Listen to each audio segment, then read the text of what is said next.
ଭାରतीय राजनीति क्षेत्र को जब देखा ओडिशा आज हटचमक हो कारण धर्मेंद्र प्रधान को भली जड़े वरिष्ठ राजनेता जड़े दक्ष प्रभावशाली राजनेता जितेबाला शिक्षा विभाग इस्तफा पत्र ग्रहण कले मोदी साहेब सेतेबेले ओडिशा पे मु भावुची गोटे क्षति है कारण ओडिशार गोटे मंत्रीपद चलीगला तेणु कौटे ना कौटे जितेबाला शिक्षा विभाग में गोटे द्वंद्वात्मक परिस्थिति है सीजेपी हो बा छात्र माने जो भाई आंदोलन कले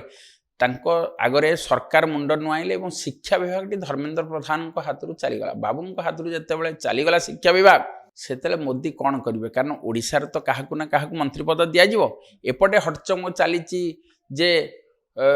मोदी मंत्रिमंडल संप्रसारण करेंगे सांसद बर्तमान बसी संसदर अधिवेशन से गोटे शुणा जाऊँगी ओडिशार 2 ରୁ 3 जन को दिज्व मझे हटचमक चली जेहेतु बाबू धर्मेंद्र प्रधान थिले तांकू सुपरसीड करी कहीं जापार नथिले किंतु वर्तमान जदि देखिए राज्य राजनीति रे अनेक दिन महिषी महिला जी अच्छा पूर्वतन आईएएस ऑफिसर एवं जे कि बीजेडी गवर्नमेंट रे गोटे लोक भुवनेश्वर उपकंठे आगु बीजेपी केबे देखी नथिला पद्म फुटी नथिला ए गोटे महिषी महिला जे कि अपराजिता षडंगी विपुल भोट्रे जीतिक आसिले एवं ये जो परिस्थिति थिला एबेर 2024 इलेक्शन रे समस्ते भाभी थिले अपराजिता षडंगी को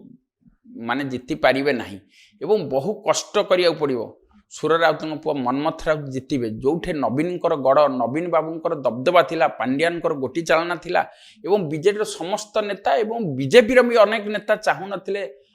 अपराजिता षडंगी जीतिक आसंतु खोर्धा निर्वाचन मंडल किंतु गोटे लोक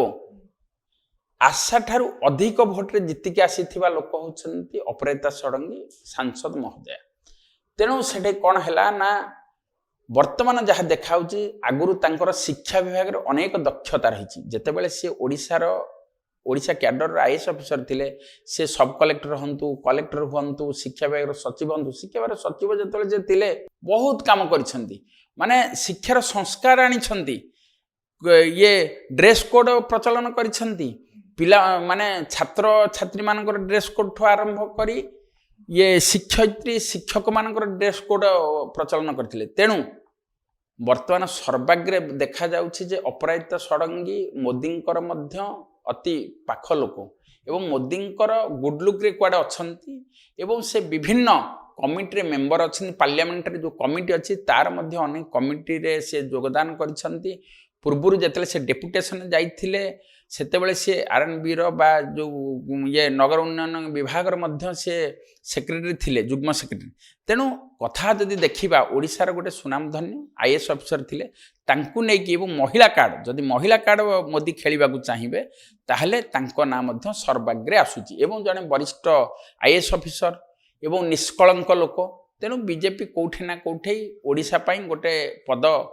टे नवापाई ओडिशा पे दब एवं भल पद टे दवापाई एवं बिहार जेहेतु झील दीटा राज्य को से संतुष्ट करिया जदि चाहिए गोटे हेले ओडिशा गोटे हेले बिहार दीटा जांक पे गोटे लोक को देकी से संतुष्ट करेंगे एवं शिक्षित दृष्टि हो महिला कार्ड तेणु से 3टा कार्ड खेलिबे गोटे महिला कार्ड खेलिबे गोटे शिक्षित कार्ड खेलिबे एवं पूर्वरु निष्कलंक आईएएस ऑफिसर तेणु सब दृष्टि देखिए जदि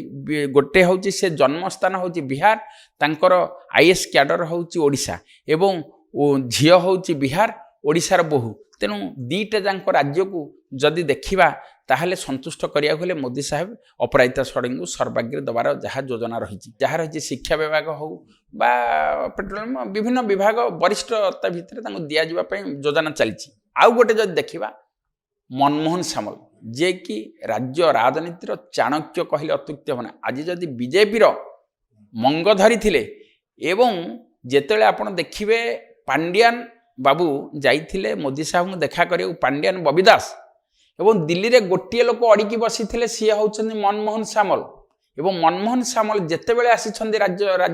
माने ओडिशा राज्यर सभापति बीजेपी रो मंग धरिछन्ती सेतेबेले राज्य रे बीजेपी गठन हेछि कारण आपण 2009 मसिया पूर्व 2004 जेतेबेले से थिले 2009 रे भी सेतेबेले आपण देखिबे संयुक्त जो बीजेपी बीजेडी गठबंधन होइतिला सेतेबेले सी थिले राज्य बीजेपी रो सभापति एवं विपुल भोट्रे बीजेपी को जितैकी आनिथिले एवं तांकू ଅନେକ ମନ୍ତ୍ରୀପଦ ମିଳିଥିଲା, ରାଜସ୍ୱ ବିଭାଗ ମନ୍ତ୍ରୀ ସେ ଥିଲେ। ତେଣୁ ଏବେ ଯାହା ଦେଖାଗଲା 2024ରେ ବାବୁ ମନମୋହନ ନିଜେ ହୁଏତ ହାରି ଯାଇଥିଲେ, କିନ୍ତୁ ଏମିତି ଗୋଟି ଚାଳନା କଲେ ଯେ ନବୀନ ବାବୁଙ୍କ ସାଙ୍ଗରେ ଆମେ ରହିବୁ ନାହିଁ, ନବୀନ ବାବୁଙ୍କ ସାଙ୍ଗରେ ଆମେ ଏକାଠି ରଣନୀତି ଜିତିବୁ ନାହିଁ, ମଇଦାନକୁ ଯିବୁନି, ଆମର କ୍ଷମତା ଅଛି, ଆମେ ଅନେକ ଭୋଟରେ ଜିତିକି ଆସିବୁ ଏବଂ ଓଡ଼ିଶାରେ ଆମେ ଡବଲ ଇଞ୍ଜିନର ସରକାର ଗଢ଼ିବୁ। ଏଇଟା ମୋଦି ଆଉ ଶାହାଙ୍କୁ ସେ ଦୃଢ଼ୋକ୍ତି ପ୍ରକାଶ କରିଥିଲେ, ଯେଉଁଟାକୁ ସେ ନିଜେ ବି କଳ୍ପନା କରିପାରିନଥିଲେ, କାରଣ ସେ ନିଜେ ତାଙ୍କ ସିଟ୍ରେ ହାରି ଯାଇଥିଲେ, କିନ୍ତୁ ଓଡ଼ିଶାରେ ପଦ୍ମ ଫୁଟେଇଥିଲେ। ଯାହାଫଳରେ କି ଯେତେବେଳେ ସେ ଲୋକ ଯୋଗୁଁ ମଙ୍ଗ ଧରିଥିବାରୁ ଆଜି ବିଜେପି ଓଡ଼ିଶାରେ ଆସିଲା ଏବଂ ଅନେକ ଲୋକଙ୍କୁ ଦଳରେ ଆଣିକି ବିଜେଡ଼ିର ମିଶାଇଥିଲେ, ସେଠେଇ ପଛପଟରେ ହୁଏତ ଧର୍ମେନ୍ଦ୍ର ବାବୁ ଅନେକ ଦିନ ହେଲା ବିଜେପିକୁ ଉଠାଇବା ପାଇଁ ଲାଗିଥିଲେ, କିନ୍ତୁ ଇଏ ଯେବେଠାରୁ ସଭାପତି ପଦ ଅଳଙ୍କୃତ ହେଲେ ସେବେଠାରୁ ଓଡ଼ିଶାରେ ବିଜେପିର ପଦ୍ମ ଜୋର ଜୋର ଫୁଟିଲା ଏବଂ 2024ରେ ସେ ଫୁଟେଇକି ଦେଖାଇ ଦେଲେ ଏବଂ ତତ୍ପରେ ତାଙ୍କୁ ଇଏ ଯୋଜନା ବୋର୍ଡର ଅଧ୍ୟକ୍ଷ କରାଗଲା। ଦ୍ୱିତୀୟ ଥର ପାଇଁ ତାଙ୍କୁ ମଧ୍ୟ ଓଡ଼ିଶା ରାଜନୀତିରେ ରାଜ୍ୟ ବିଜେପିର ସଭାପତି ପଦ ମଧ୍ୟ ତାଙ୍କୁ ଦିଆଗଲା। ତତ୍ପରେ ବର୍ତ୍ତମାନ ମୋଦି ତାଙ୍କୁ ନେଇଛନ୍ତି ରାଜ୍ୟସଭାକୁ। ଯେତେବେଳେ ରାଜ୍ୟସଭାକୁ ପଠାଇଛନ୍ତି, ରାଜ୍ୟସଭାକୁ ଯେତେବେଳେ ପଠାହେଇଛି କ'ଣ ନା ରାଜ୍ୟସଭାରେ ସେ ତାଙ୍କର ଯେଉଁ ସ୍ୱର ଉତ୍ତୋଳନ ସେଠେଇ ତାଙ୍କୁ ଗୋଟେ ମନ୍ତ୍ରୀ ପଦ ଦିଆଯିବାର ସବୁଠୁ ସମ୍ଭାବନା ରହିଛି ଏବଂ ସର୍ବାଗ୍ରେ ଯଦି ପୁଅ ପିଲା ହିସାବରେ ଦେଖାଯାଏ ଧର୍ମେନ୍ଦ୍ରଙ୍କ ପରେ ତାଙ୍କର ପାଳି ରହିଛି ଏବଂ ତାଙ୍କୁ ଭଲ ବିଭାଗ ଦିଆଯିବା ପାଇଁ ଯାହା ଶୁଣାଯାଉଛି। ଆଉ ଯଦି ଦେଖିବା ସେପଟେ ସଙ୍ଗୀତା ସିଂଦେଓ ଅଛନ୍ତି, ଆହୁରି ମୟୂରଭଞ୍ଜ ରାଷ୍ଟ୍ରପତିଙ୍କ ଏରିଆରେ ତାଙ୍କୁ ମଧ୍ୟ ଦିଆଯାଇପାରେ, କିନ୍ତୁ କେଉଁଠି ନା କେଉଁଠି ଏଇ ଦୁଇ ଜଣ ହେଉଛନ୍ତି ଓଡ଼ିଶା ରାଜନୀତିରେ ବର୍ତ୍ତମାନ ଗୋଟିଏ ହେଉଛି ଚାଣକ୍ୟ ବିଜେପିର ମନମୋହନ ସାମଲ, ଆଉ ଗୋଟିଏ ମହିଳା IAS ଅଫିସର ହିସାବରେ ଭୁବନେଶ୍ୱର ଭଳି ରାଜଧାନୀ ଉପକଣ୍ଠରେ ଯିଏ ରାଜ କରୁଛନ୍ତି, ଖୋର୍ଦ୍ଧା ପାଇକର ଯେଉଁ ବୀର ପରାକାଷ୍ଠା ଅଛି ସେ ମାଟିରେ ଯିଏ ହେଇଛି ସାଂସଦ, ତାକୁ ମଧ୍ୟ ନେଇକି ବିଜେପି ଗୋଟି ଚାଳନା କରିବ ଏବଂ ପଞ୍ଚାୟତ ଇଲେକ୍ସନକୁ ଜିତିବା ପାଇଁ ତାଙ୍କର ଗୋଟେ ଦୃଢ଼ୋକ୍ତି ପ୍ରକାଶ ପାଇଁ ସେ ଯାହା ଯୋଜନା ଚାଲିଛି ଏବଂ ମୋଦି ରଣନୀତି ଚଲେଇଛନ୍ତି ବା ଏପଟେ ତାଙ୍କୁ ସାହାଯ୍ୟ କରିବାକୁ ଧର୍ମେନ୍ଦ୍ର ପ୍ରଧାନ କେଉଁଠି ନା କେଉଁଠି ଯେତେବେଳେ ତାଙ୍କ ମନ୍ତ୍ରୀପଦ ଯାଇଛି ସେ ଓଡ଼ିଶା ପାଇଁ 2ରୁ 4ଟି ଆସନ ନେବା ପାଇଁ 2ରୁ 4 ଆସନ ନେବା ପାଇଁ ବର୍ତ୍ତମାନ ବଦ୍ଧପରିକର ଅଛନ୍ତି। ତେଣୁ କେଉଁଠି ନା କେଉଁଠି ନିହାତି ଓଡ଼ିଶା ପାଇଁ 2ରୁ 4ଟି ଆସନ ମିଳିବାର ସମ୍ଭାବନା ସମ୍ପୂର୍ଣ୍ଣ ଭାବେ ରହିଛି।